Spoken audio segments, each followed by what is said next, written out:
Hey guys, Tim here. I'm here to bring you some Teklovossen versus Oscilio gameplay.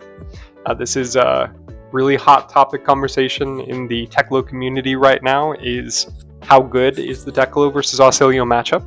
Because the Pummel board is extremely new, and traditionally Teklo loses really hard to Oscilio because we have no way of stopping him from just comboing us out. The Pummel board runs a lot more disruption, so how is the matchup, right? So in this video, we're actually going to talk about that. We're going to talk about some of the strengths and weaknesses of the Pummel Teklovossen matchup, and we're going to talk about how that interacts with some of the things Oscilio can do to mess us up. If all this sounds interesting to you, I do a lot of VOD reviews on Teklovossen. I plan to do other heroes in the future as I gain more matchup experience. I plan to do some in-person content. My friend Jack is going to be posting some videos with some of the heroes that he is good on. If all this is interesting to you, then I think you should subscribe.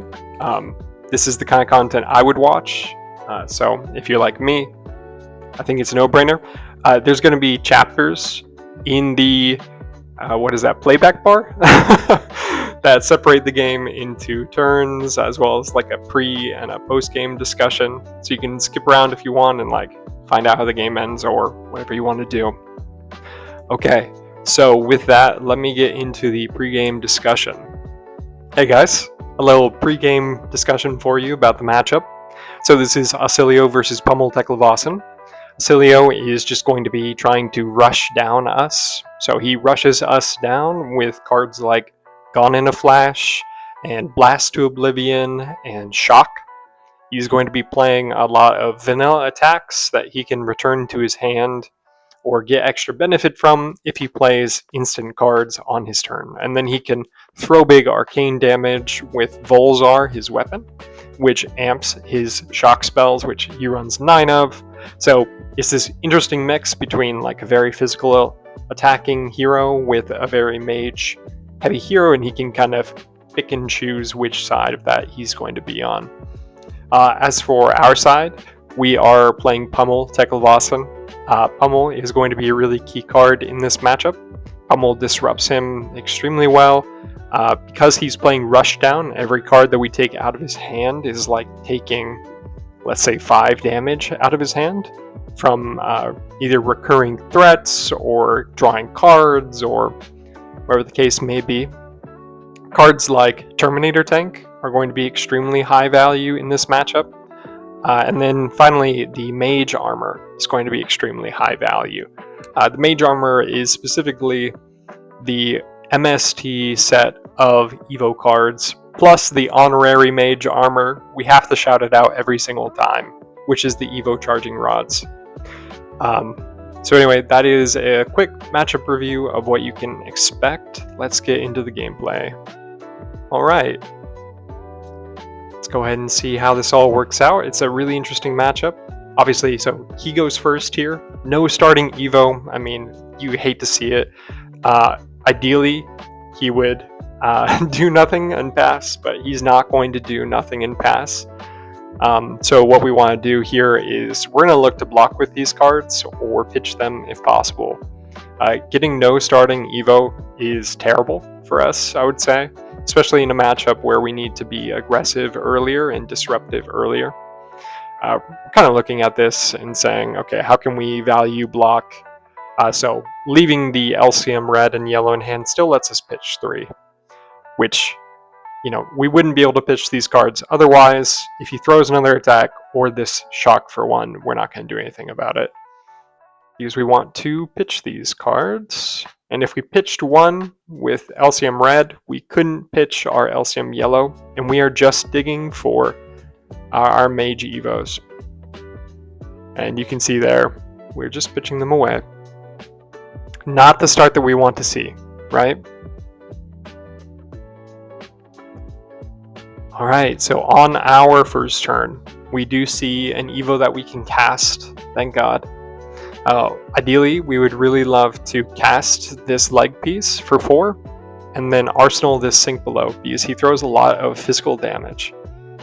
Let's go ahead and see how this all turns out. Kind of really unhappy that we haven't seen any mage armor yet. So the mage armor has AB on it, or Arcane Barrier, if you're not aware of what that is. Arcane Barrier says you can pitch into this. So let's say that you have AB1.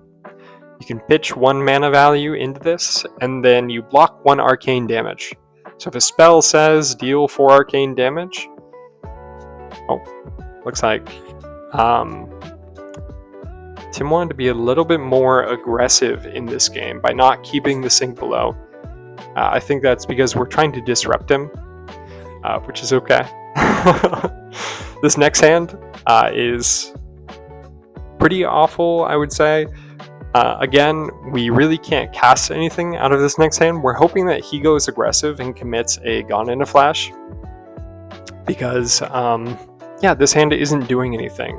We could hold the Pummel and cast the LCM for 3, but that's kind of a worst case scenario. We're hoping he commits, and then we block for some defensive value, because we really don't want to be sending a 3 for 6 with no value. Yeah, Volzar plus a Sigil. So Oscilio's whole game plan is playing these sigils and then using cards like Blasted to Oblivion to return them to his hand. So when they leave the battlefield, they all have different effects. So just arcane damage here. When they leave the battlefield, they all have different effects. Like one of them draws a card, one of them gives his attacks go again, and he's just going to try and play and replay and replay. One of the things about Teklovossen here is we do start with AB3, so those adaptive dissolvers all have AB1 on them. I didn't explain this earlier, but AB1 says you can pitch 1 mana into it to prevent 1 arcane damage. So a spell that has deals 4 arcane damage, if you AB3, meaning you pitch 3 into it, you prevent 3 damage and then take 1. So right now, if he sent a spell for 3, and we had a blue in hand, we could block 3 of it, or prevent 3 of it. Keeping the D-React in hand, and we find our first Mage Evo, the Mage Headpiece. It looks like he is going to be sending 5 vanilla damage at us, which we are pretty happy to cover up. He did just send a Mind Warp to the bottom. That's going to be a really key card for him in this matchup. And he's going to try and return that glyph to his hand by casting this arcane spell right here. So it's 5 arcane damage, and we need to prevent 2 of it to prevent him from returning this aura on the field to his deck. We would have really preferred to keep our D-React there, or our Terminator tank. That would have been awesome, but instead we're going to keep the Mage piece, which pushes our game plan forward. I think this is maybe one of the first good hands that we've seen this game. So that Evo arm piece is going to be another piece of mage armor that we can equip for free. We're going to try and fabricate away this Evo charging rods and give our equipments +1 this turn, because we really want to block all of this vanilla damage whenever we can. And also it'll give us extra value out of the mage pieces.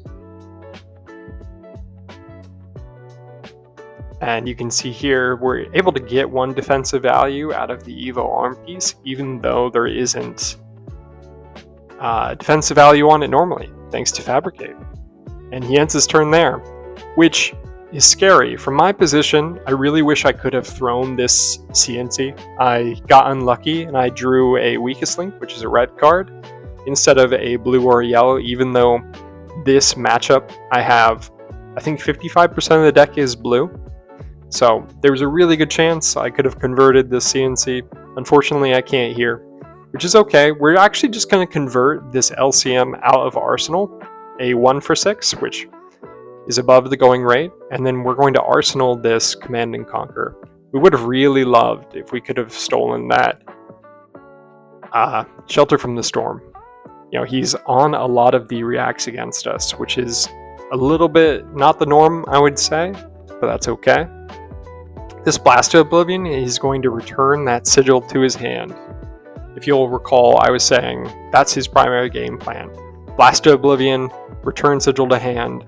We're going to Fate Foreseen it, which is going to block 4 of it. We're going to look at the top card. It's an attack. The reason why we leave an attack on top there is because we have our final chess piece. This chess piece is going to allow us to be fully online, which is amazing for us. Yeah. He is thinking about what he wants to do. He's going to play Volzar. From our perspective, we really hope he ends his turn here. If he does much more, like say his next card is gone in a flash, we could be in a lot of trouble. And that could force us to either have to pitch or to block with our hand. Luckily, he ends the turn there, which is amazing. He does arsenal something, so I'm actually debating waiting a turn to play the chess piece in order to play this CNC out of arsenal. But I actually decide to play the chess piece here. The reason why, and you'll see I go with Leveler first because it has go again. The reason why I decide to play the chess piece here, I'm thinking about what wins me this matchup, right? Now, Arsenal Disruption is always amazing, but I don't lose access to Arsenal Disruption. I may lose access to this chess piece, and it may be another 5 turns before I draw one, if I get really unlucky. I know that the top card of my deck is an attack, so really I'm weighing the cost-benefit here of, I know my next hand has a powerful attack in it. I know I can convert that attack. Let's just hope that this 5-card hand that he's presenting to me isn't going to be too disruptive. We did just put 3 block value onto the field. He's going to play Blast from Oblivion here. Yeah, and we're going to block 3 on 4. Teklo is pretty happy to block 3 on 4. As long as you're not doing anything annoying, like draw extra cards or disrupt our hand if this hits or whatever, we'll block 3 on 4 all day. Because hopefully we're going to use these Quicken Boots to convert this War Machine plus this CNC on this next turn, right? Oof. I think he actually reverted here. When I was watching the VOD earlier, this was confusing. I think he wanted to bounce the sigil and missed his opportunity. Let's go ahead and see. I think he reverted. Sorry. I know I'm going kind of quick. Yeah, so he's reverting so he can bounce his sigil, which is fine. Okay. Yeah, we're going to block 3 on the floor, 4. Just to describe what we want to happen on our turn again. Those Evo charging rods make a Quicken token at instant speed once per turn. So we're going to start our turn, Quicken token, War Machine pitching blue, Leveler pitching blue, CNC, and then we could even do a Quicken token now to cast Null Time Zone as just like a final nail in the coffin, take tempo. There's nothing you can do about it. Let's go ahead and see what he does. Really, we would be willing to accept 15 damage this turn. If it means that we can take tempo and keep tempo. We didn't need this chess piece. We're more than happy to mitigate some damage. Let's go ahead and see what he does. Yeah. Got into Flash. In case you missed the intro, when you play an instant, it returns to your hand, and it's a 0 for 4. Yeah, Blast to Oblivion. Again. Was this a double blast turn? Double Blast to Oblivion, plus Volzar for 5, plus Gone in a Flash. That was maybe the worst thing that could have possibly happened to us. So what Mind Warp does is it says, if this spell deals 2 or more damage, your opponent puts their hand on the bottom of their deck and then draws them many cards -1. So you heard me talk about that amazing turn we were about to have, and now it is all gone. I decided not to AB any of it. The reason why is because because we draw -1 cards, and I wanted a guaranteed way to play CNC on the next turn. And if I only drew 1 card, there was a chance that I drew only 1 red. And so keeping 2 cards guarantees that I can play CNC. Kind of unluckily, both of the cards were blue. You know, I would have loved if it was like a blue plus a card I could arsenal or something like that, but I mean, Mind Warp is just a god card to end his turn there. I mean, just a phenomenal way for him to take tempo and keep tempo, because I was going to be swinging back for 9 plus 3 plus 6. So 18 plus Arsenal Disruption. Yeah, really good on him. I think that was a really good play. And we know what his arsenal is. His arsenal is a Gone in a Flash, right? It's the card he held on to. So let's take a look. Even through all of that, you can see that the life total disparity after this turn is only 5, right? I think that's really key to note here, is he had a god turn last turn. He got to play Gone in a Flash multiple times. He had multiple Blast Oblivions. He had a Sigil. And he ended the turn with a Mind Warp. And the life disparity is still very small. We started going second. No first turn Evo here. There's a lot to say, but Bryan's been playing extremely well. We're trying our best to hold the fort. What we're really hoping for at this point is like a Terminator tank or a Pummel, something to really punish his hand.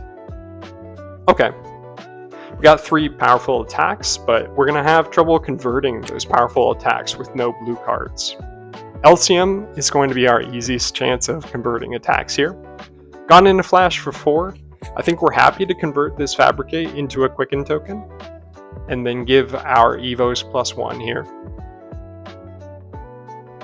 Yeah.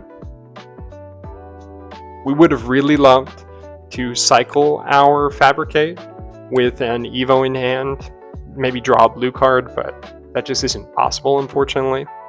We're not too unhappy about it. This Gone in a Flash is probably going to come at us again this turn, and so we're going to get full value out of this Fabricate anyway, so.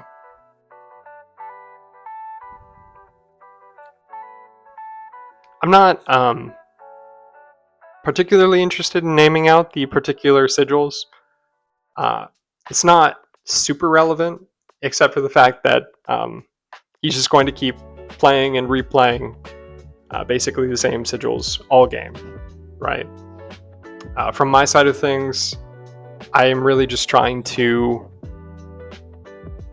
wait until I can steal tempo back with 2 big attacks in the same turn. So you can see here, Elcium 0 for 6. It's going to help the life disparity a lot. He went up to 31. Now it's 25 to 23 again. LCM here lets us keep an arsenal. It's a 0 for 6. I mean, he can't be happy to see that. Man, we got another god hand here. That War Machine Pitch Blue, go again, is 9. Plus War Machine Pitch Blue, go again, is 9. Plus LCM is 6. We could present 24 offensive value this next turn with all the quickens that we have. And you can see Tim is thinking really hard here. Do I think that taking 15 damage is worth it, or do I need to block? So Gone in a Flash, we're going to kind of feel him out here. We're going to say no effects to his 4 damage and see what he commits. It's the worst case scenario. So he commits Lightning Greaves. Lightning Greaves is going to give him extra action points this turn whenever he casts a lightning spell. We are now probably going to be blocking with everything. So this next attack comes in for 7. Yeah. I'm just saying, what a nightmare, right? We had a god hand again, and now he is disrupting us again at the perfect time. Like, that could not have gone worse for us. This null time zone will be converting our War Machine no matter what happens, because we can't block with it. So unless it needs to block arcane damage, we will be using it to convert the attack. Yeah, gone in a flash again. That card keeps coming back. Yeah, channel Lightning Valley. Draw extra cards. You got it. Alright. Mind Warp. I mean, what a just like kick in the pants to end the turn with, right? Now I can't convert that War Machine.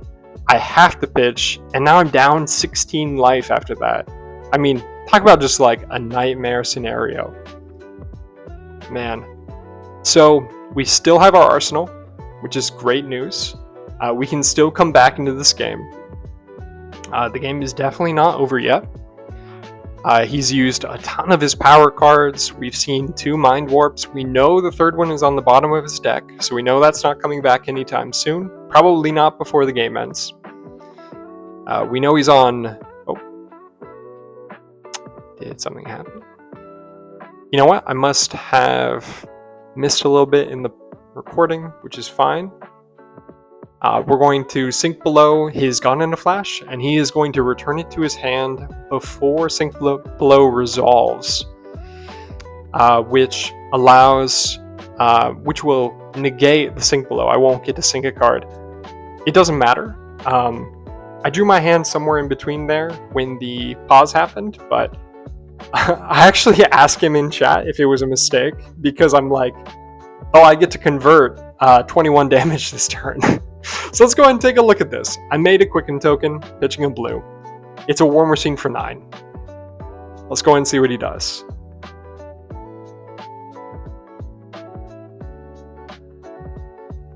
Yeah, block 3 with a Gone in a Flash. I think that's his third Gone in a Flash.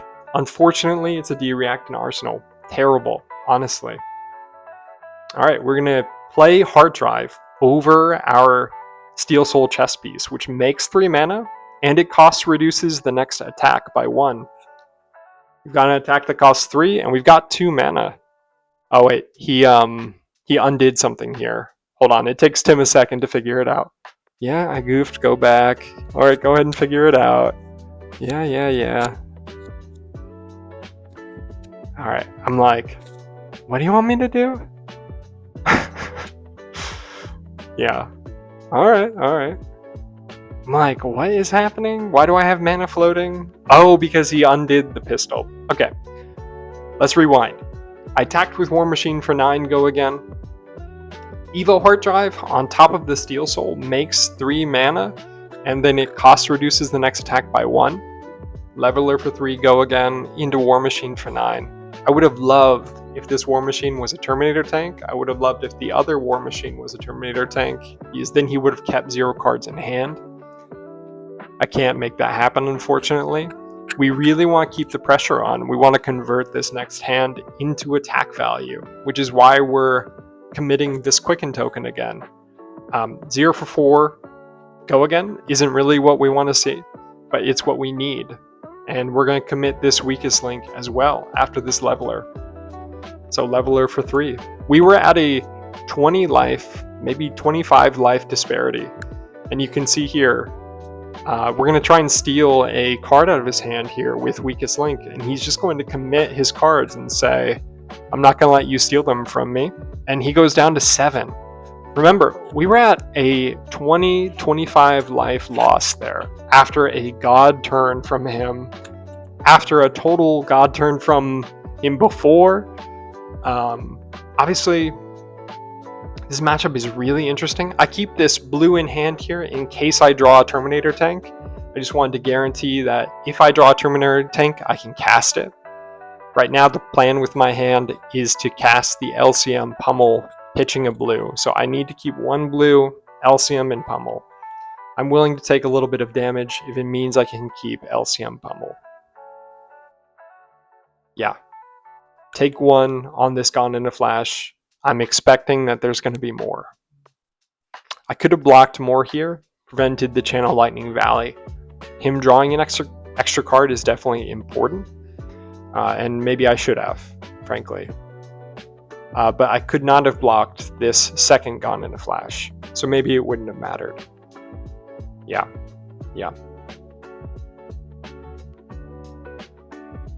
So he's going to take me down to 7. And then commit an additional 4 here. Yeah. He could give this go again, but he does not. Takes me all the way down to 3. Yeah.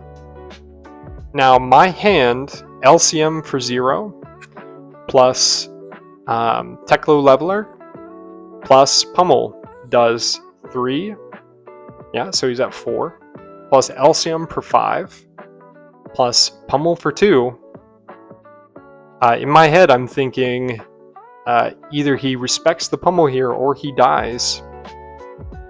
If he blocked 3 on this 5, for instance, he would be dead. He is 3. Sorry. The 5 minus 3 is 2, plus 2 from Pummel is dead, right? You can see here I'm committing to the Pummel. He's going to go ahead and shelter. Really unfortunate. Yeah, he is running shelters in this matchup, which is definitely a heads-up play. He's played me before, so I think this is an adjustment on his part. And then he shocks me to death on my own turn. I didn't even realize this was a possibility. A little bit of my inexperience in the matchup, maybe. Anyway, let's go ahead and do our post-game discussion here. I hope that you guys enjoyed that.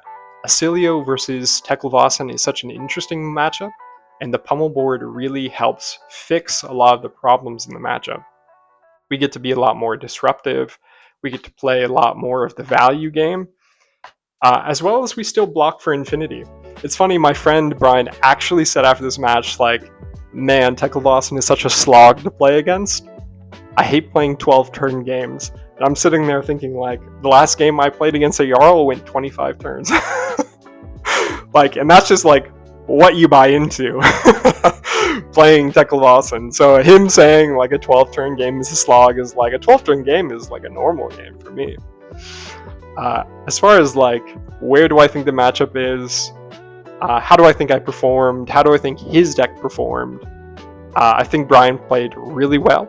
I think he made some adjustments to make the matchup easier, like bringing in the D-Reacts saved him at a few critical times. If he didn't have the D-Reacts, he would have been at a lower life total, and he might have been dead, right? As far as on the Pummel side of things, I think Pummel's really important to the matchup. I think the Quicken tokens are really important to the matchup. And I think the LCMs are really important to the matchup. Just having those 0 for 4, 5, 6 attacks are crucial when you're blocking 3 cards from hand.